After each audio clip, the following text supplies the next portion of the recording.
Boa noite, queridos irmãos. Que a paz de Deus esteja em todos os corações. Eu vou fazer uma oração. Querido Deus, estamos aqui nesta noite e precisamos da Tua direção. Precisamos, Senhor, da iluminação do Teu Espírito Santo.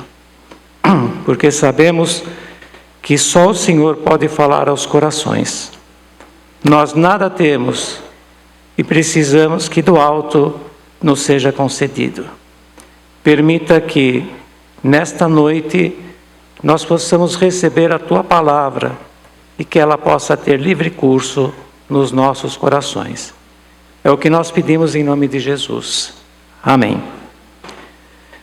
Irmãos, nesta noite nós temos como tema do nosso sermão enfrentando as provações com alegria e sabedoria.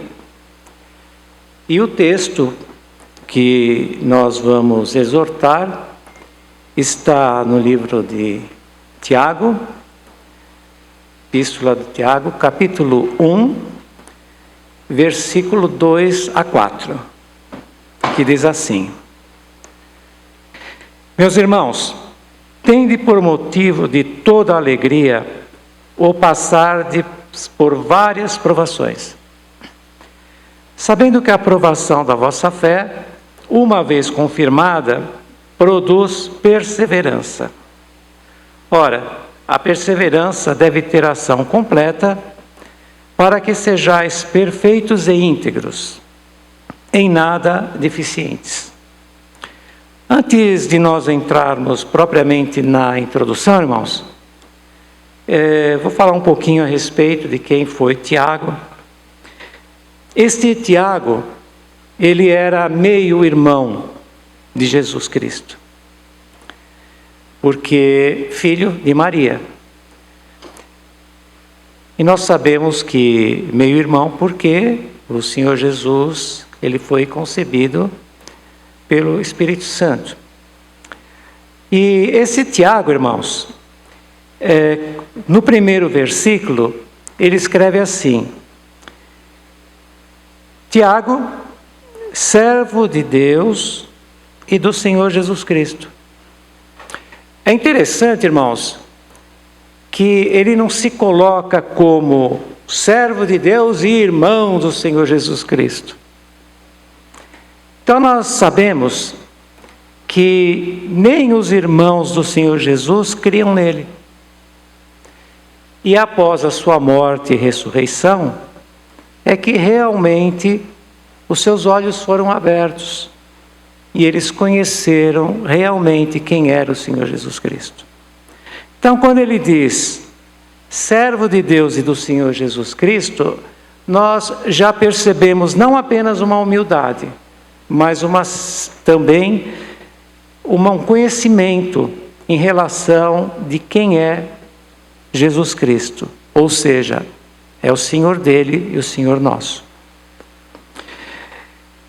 Os leitores, irmãos, esta epístola, essa carta, foi endereçada às 12 tribos que se encontravam na dispersão. Essa dispersão, ela veio justamente por uma perseguição. Todos estavam em Jerusalém e estava indo muito bem. É tão gostoso, né? O Espírito Santo havia descido, derramado como línguas de fogo, feito toda aquela obra, aquela maravilha, e aquela cidade estava revestida e ninguém queria sair de lá. Mas o Evangelho teria que ser pregado a todas as nações. E o Senhor permitiu que houvesse a perseguição. E pela perseguição, automaticamente, eles foram propagar o Evangelho. Então nós vemos, irmãos, que aqui já começa a célula do nosso sermão.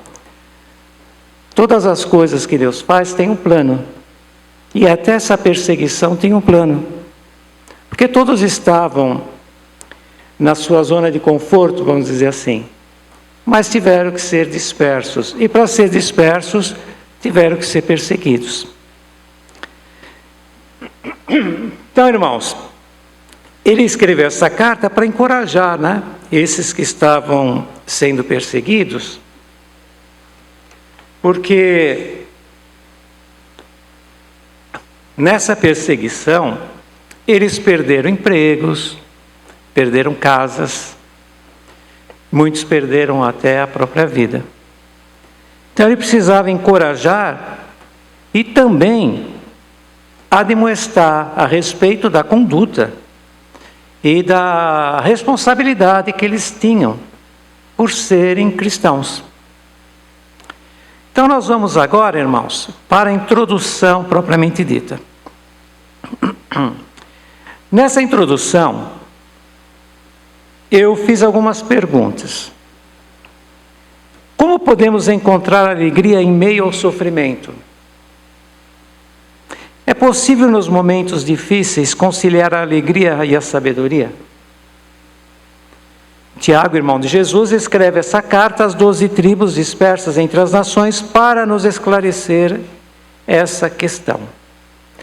Então, irmãos, é interessante que as coisas de Deus, elas não são, e a sabedoria de Deus não é de acordo com a sabedoria do homem. Então, como que eu posso ter motivo de toda alegria passando por tribulações, passando por provações? Então nós vemos que aqui, Tiago ele já começa praticamente tendo em vista o sermão da montanha, as bem-aventuranças. E nós vemos que nas bem-aventuranças, do ponto de vista humano, é totalmente contrário esses bem-aventurados. Porque bem-aventurados os pobres de espírito, bem-aventurados que choram, bem-aventurados que têm fome e sede de justiça, bem-aventurados os que sofrem perseguição. Então nós vemos que a matemática de Deus também é diferente da nossa matemática e a sabedoria de Deus também. Então, por que será que Tiago escreveu: tende por motivo de toda alegria o passardes por várias provações? Nós vamos agora para o slide número 3, que nós vamos dividir, irmãos, em 4 argumentos, para nós entendermos esta razão de nós nos alegrarmos nas nossas provações. Primeiramente, as provações acompanham a vida de todo crente genuíno. Nós sabemos, irmãos, que não só do crente, não só do cristão, mas está escrito assim, que toda a criação ficou sujeita à vaidade. Não por sua vontade, mas por causa do que a sujeitou. Ou seja, a partir do pecado de Adão, automaticamente a morte entrou, o sofrimento entrou. Então, não só nós cristãos sofremos, mas todo ser humano sofre. Então nós podemos dizer assim: se você é humano, você vai passar por provações. E é interessante que, quando nós vemos um eletrocardiograma, nós vemos aquele sobe e desce, sobe e desce, sobe e desce. E aquela é a metáfora da vida. Enquanto está subindo e descendo, a pessoa está viva. Quando fica reto, já era, a pessoa está morta. Então, se você está sofrendo, parabéns, você está vivo. Então, irmãos, nós vemos que na história da igreja, as perseguições foram muitas. Nós temos o primeiro mártir, que foi Estevão. ele foi apedrejado até a morte. E esse próprio Tiago, que escreveu essa carta, ele também foi martirizado. E não só ele. O apóstolo Paulo, ele foi perseguido, açoitado, apedrejado, decapitado. E às vezes a gente pensa assim, né? Poxa, por que será que às vezes estes servos de Deus, com uma sublimidade tão grande que Deus depositou neles, da sabedoria divina, por que será que muitas vezes eles vão embora tão cedo? É porque Deus não precisa de ninguém, irmãos, essa é a verdade. Ele se usa das pessoas, mas Ele pode chamar outros. Mas esses que foram perseguidos, foram mortos, foram martirizados, eles ficam como exemplos. Então, inclusive a respeito das missões, eu tenho acompanhado um pouquinho, só para os irmãos terem uma ideia, 245 milhões de cristãos são perseguidos no mundo. Então, se nós formos ver, nós estamos ainda bem à vontade. Porque aqui a igreja está aberta, a porta está aberta lá, ninguém está escondido falando do Evangelho, né? E nós sabemos, irmãos, que o verdadeiro Evangelho, ele não apenas confronta o ser humano, o seu ego, mas aquela história de falar, vem para Jesus que você vai ser feliz, ou a partir do momento que eu conheci Jesus, a minha vida ficou maravilhosa. Embora somos felizes, claro, por aceitarmos, conhecermos o Evangelho, aceitarmos o Senhor Jesus. Mas o verdadeiro Evangelho, e a vida genuína de um cristão, ela tem como, digamos assim, até objetivo as nossas provações. Porque Deus, ele tem um plano até para essas provações. Então, se nós observarmos a primeira epístola de Pedro, no capítulo 4, versículo 12 a 14, está escrito assim: Amados, não estranheis o fogo ardente que surge no meio de vós, destinado a provar-vos, como se alguma coisa extraordinária vos estivesse acontecendo. Pelo contrário, alegrai-vos na medida em que sois participantes dos sofrimentos de Cristo, para que também, na revelação de sua glória, vos alegreis exultando. Então, o primeiro argumento que nós temos é que as provações acompanham a vida de todo cristão genuíno. Segundo argumento, as provações são variadas. Quando foi escrito aqui várias provações, se nós formos no grego, essa várias não é só no sentido de quantidade, mas no sentido de diferentes formas. Então, por exemplo, nós passamos por várias dificuldades emocionais, relacionais, desempregos, depressão, ansiedade, doenças, dor crônica, questionamentos, e assim por diante, irmãos. Então, são variadas as provações. E essas provações, elas não têm na vida do crente um objetivo, digamos assim, do sofrimento em si, mas do resultado desse sofrimento. Então, quando diz assim, tende por motivo de toda alegria o passar por várias provações, não no sentido, eu estou provado, nossa, eu estou com uma dor aqui, que maravilha, glória a Deus, como é bom sofrer. Não é isso. É no sentido de nós entendermos que todas as coisas colaboram para o bem daqueles que amam a Deus, daqueles que são chamados por seu decreto.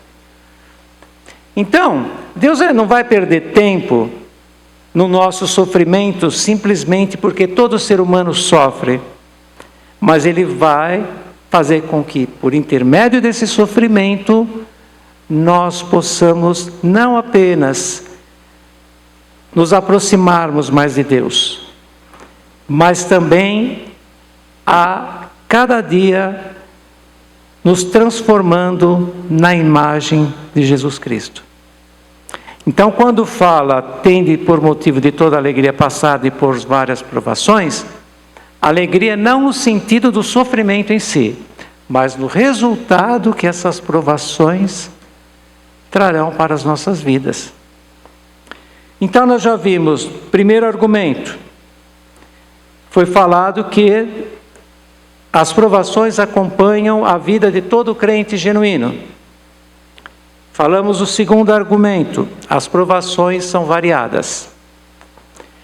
Terceiro argumento, as provações são passageiras. Que bom, né, irmãos? Há tempo para todas as coisas. Então, quando diz que elas são passageiras, quer dizer o seguinte: há um tempo de uma provação, aí depois vem outra e vem outra, mas elas vão passando. Porque Deus sabe também que nós não podemos, claro, viver só de sofrimento. Nós também não é isso, o nosso propósito não é passar essa ideia. Mas é justamente o contrário, que nós temos a alegria de saber que em qualquer situação Deus está trabalhando na nossa vida, ainda que não entendamos. Então, quando diz que elas são passageiras, às vezes uma provação demora 1 ano, 2 anos, 3 anos. Eu tive provações que duraram 7, teve uma que ela foi um pouco mais teimosa, durou 30. E é interessante, irmãos, que os momentos que eu estava mais provado, eu percebia nitidamente o auxílio de Deus na minha vida. Então, a vantagem de nós termos uma idade um pouquinho já superior a muitos, é que nós vivenciamos por essas provações o resultado que elas nos deram. Então, se fosse falar assim para mim, você passaria por tudo novamente? Falaria sim, devido ao resultado que eu obtive. Então eu vi muitos sinais de Deus, muita providência de Deus, muito esclarecimento da obra de Deus. Então, muitas vezes, não entendendo certas situações, eu ia consultar a Deus: Senhor, eu não estou entendendo, por que isso? E é interessante, irmãos, que uma vez até eu postei no Facebook, o pastor André chegou até ver, eu disse assim: quando eu tinha 25 anos, eu tinha resposta para tudo. Quando eu tinha 45, eu tinha algumas respostas. Agora com 62 eu não tenho resposta para nada. Por quê? Porque Deus é soberano. Então eu nem quero mais saber o porquê das coisas. Então muitas vezes a gente fica, por quê? Por quê? Por quê? A partir do momento que nós sabemos que Deus é soberano, nós podemos descansar. Então, irmão, irmã, se você está aqui no começo da tua prova, no meio, ou talvez no fim, ou se está ardendo fogo, ou se a fornalha já aqueceu 2, 3, 4, 5, 6, 7 vezes, fica firme, porque Deus está trabalhando na tua vida. Então, a partir do momento que eu entendi que Deus é soberano, falei, então tudo que vai acontecer na minha vida é porque Deus permitiu. Se Deus permitiu, Ele sabe por quê. Eu não sei e nem quero saber mais. Antes eu queria saber muitas coisas. Hoje, é como eu falei, aos 25 tinha resposta para tudo. 45 algumas. Agora 62 eu não quero ter resposta para nada. Deus fez, está feito. Bom, então, os argumentos que foram dados até agora, só para os irmãos acompanharem, o primeiro argumento foi: a vida de todo crente genuíno é acompanhada de provações. Está sendo projetado aí, irmãos? Aí depois nós vimos o segundo argumento: as provações são variadas. Terceiro argumento: as provações são passageiras. Então nós vimos, por exemplo, vamos pensar em José. José foi jogado numa cova. Foi jogado numa cova, mas sempre dá para piorar um pouquinho, né? Então ele foi vendido como escravo. Bom, aí depois ele saiu dessa, e ele foi trabalhar na casa de Potifar. Mas aí aconteceu outro problema, que os irmãos conhecem. Aí ele foi parar numa prisão. Aí depois da prisão, ele foi segundo governador do Egito. Tanto é que quando ele se fez conhecido por seus irmãos, ele disse: não, isso foi permissão de Deus. Mas passaram-se 13 anos, ele tinha 17, quando começou a ser provado, com 30 anos que ele foi descobrir. Então imaginem, irmãos, jogado na cova, vendido como escravo, caluniado, prisão e depois governador, segundo governador.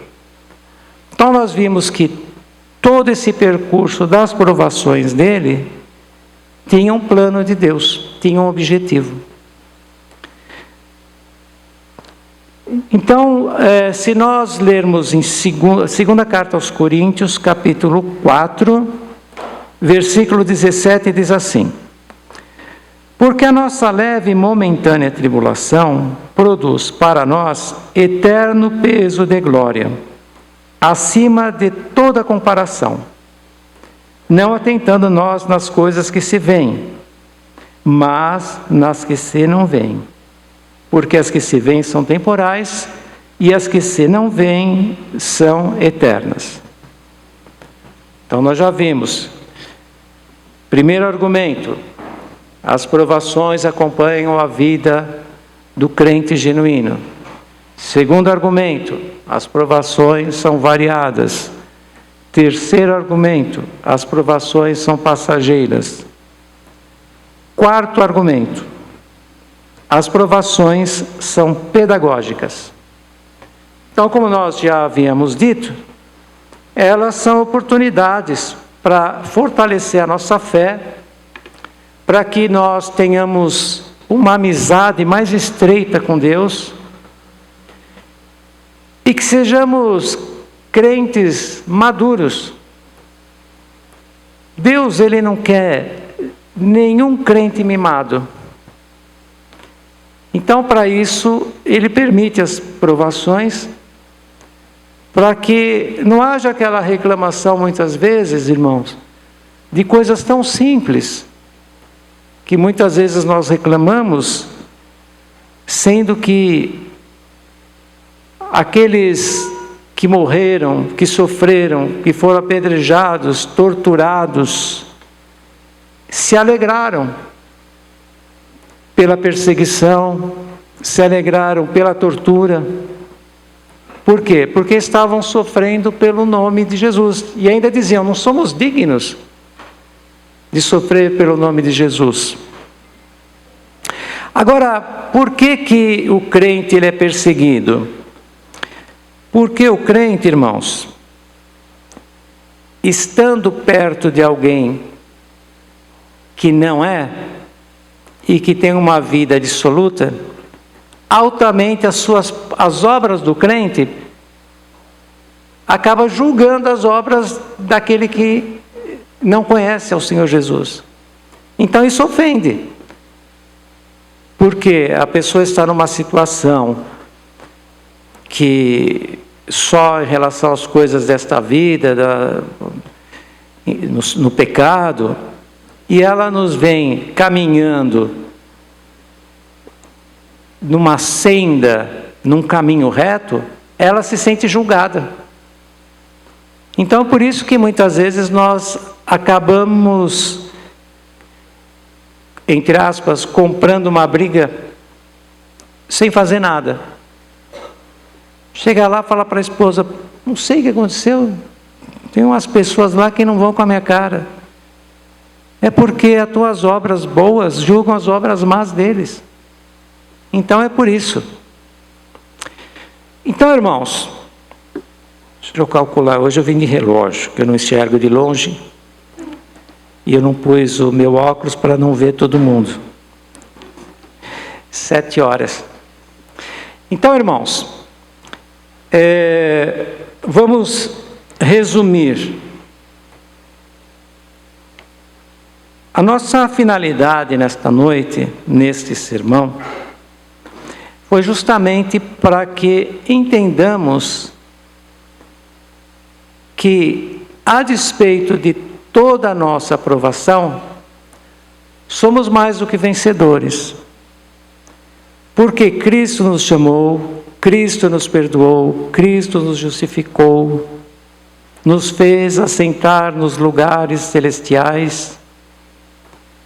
E como o pastor André falou a respeito de Efésios, bendito seja o Deus e Pai de nosso Senhor Jesus Cristo, que nos abençoou com todas as bênçãos espirituais nos lugares celestiais em Cristo. Então todo mundo aqui é abençoado. Então, irmão, vocês sabiam que todos nós somos abençoados? Todos nós. Por quê? Bendito seja o Deus e Pai de nosso Senhor Jesus Cristo, que nos abençoou com todas as bênçãos espirituais nos lugares celestiais em Cristo Jesus. Então, que esta noite, irmãos, saiamos daqui alegres, não pelo sofrimento em si, não pela prova em si, sabendo que Deus está trabalhando para que nós não apenas tenhamos um amadurecimento, mas a cada dia possamos ter a forma, a imagem de Jesus Cristo. Nós vamos agora para a conclusão e uma pequena exortação eu vou fazer nessa conclusão.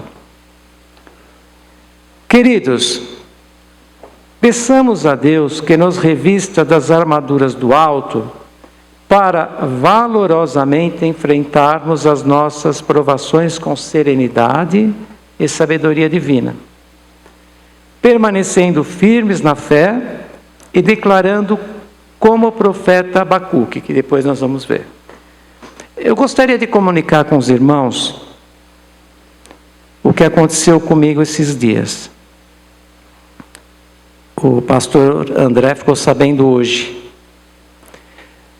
Alguns dias atrás, o pastor André falou assim para mim: Maurício, dia 30, você pode fazer o sermão, a pregação para nós?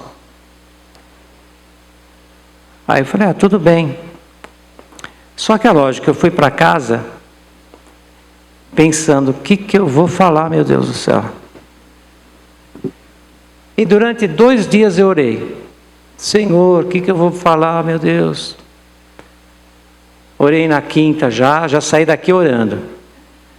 Na sexta, no sábado, aí o Senhor trouxe no meu coração, exatamente aqui: meus irmãos, tende por motivo.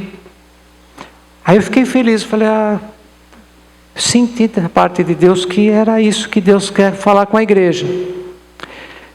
Quando eu fui abrir o devocional que nós temos, naquele dia, a irmã Silvia tinha postado Tiago 1, versículo 2 a 4. Meus irmãos, aí eu falei, está confirmado. Só que eu não sabia que vinha fogo. Durante esses dias, o meu netinho foi internado, passou muito mal, uma bactéria terrível, inclusive a mesma bactéria que meu sogro teve há pouco tempo e faleceu. E aí ele ficou bom, voltou para casa no sábado de manhã. Quando foi sábado à noite, ele já estava internado de novo. Depois de alguns dias ele saiu. Quando ele saiu, entrou minha filha, com a mesma bactéria. Inclusive ela está internada ainda, está na UTI. Irmãos, eu percebi que Deus estava me preparando, porque aí eu comecei a querer entender mais esse processo. Como será que eu vou me alegrar? Então, isso que os irmãos tiveram hoje aqui, essa explanação, ela foi vivida durante esses 15 dias. E ainda aproveito pedir oração para os irmãos para que Deus complete a obra, que a minha filha possa sair do hospital também. Agora, irmãos, para encerrar, nós vemos o que o profeta Abacuque disse. Eu não sei se eu posso fazer uma coisa aqui. Será que os irmãos concordam em nós recitarmos esse versículo de Abacuque? Vamos falar todos juntos? Então nós vamos fazer o seguinte. Cada vez que tem uma vírgula, nós damos uma paradinha. Então, por exemplo, portanto, ainda que a figueira não floresça. Vamos todos juntos? Portanto, ainda que a figueira não floresça, nem haja fruto na vide, o produto da oliveira minta, e os campos não produzam mantimentos, as ovelhas da malhada sejam arrebatadas, e nos currais não haja vacas. Todavia, eu me alegrarei no Senhor, exaltarei no Deus da minha salvação. Que Deus nos abençoe, em nome de Jesus.